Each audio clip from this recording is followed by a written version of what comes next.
Good morning, sir. Good morning, classmates. I am Iris Joy B. Market, reporter of the Group 3, and my topic is all about the Cordillera dance. So the first one is Bindayan. Bindayan, it is a dance culture highland in Cordillera, and its place origin was in Benguet in Mountain Province. Ethno-linguistic groups such as Ibaloy and Kankanay classifies this dance as a festival dance.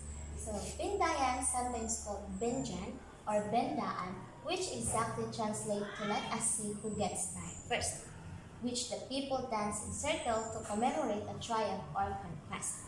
So, ang kaning Bindayan dance is kanang magsayaw ang mga tao hangtod sa makaform sila og circle.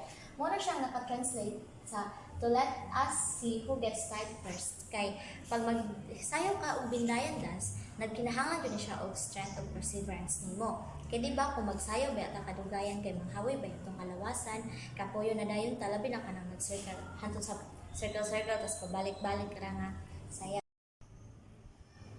So, ang kaning Bindayan dance is ganahimo po di siya para sa mga special occasion o kanang ritual para maggamot sa mga naay sakit nga tao. And also, ang sa Cordillera pod, some of them, ang ilahang panginabuhian dyan is kanang pagtatanim at pag-aani.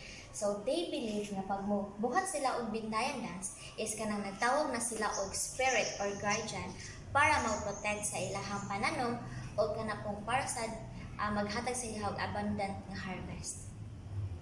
So, the second one is Turahin. Turahin is a type of occupational dance focuses on the use of Sweden agriculture. Kamayong taog Sweden agriculture, mao ni siya ang magsunog sila or mag-chop sila og mga trees sa usa ka place para makahimo sila og temporary nga kanang ilahang tanuman sa ilahang mga tanom. So, ang diri pod is gina-imitate pod nila ang lihok sa lihok sa langgam.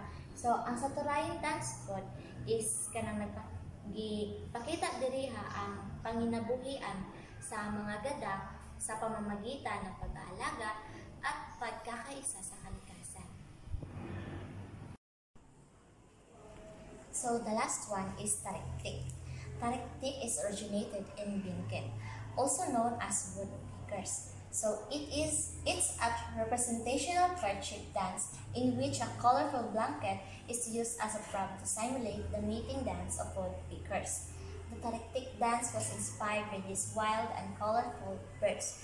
So ang bawat galaw sa sayaw ay nagpapakita ng kompetisyon ng mga lalaki sa pag-akit ng babaeng Tariktik, habang ipinapakita rin ang makukulay ng kultura ng mga taga-Cordillera. Ang sayaw na ito ay sumasalamin sa kagandahan ng kalikasan at tradisyonal na kaugalian ng mga mamamayan sa Cordillera na naglalayong ipakita ang kanilang pagsasaya, kasiningan at paggalang sa kalikasan.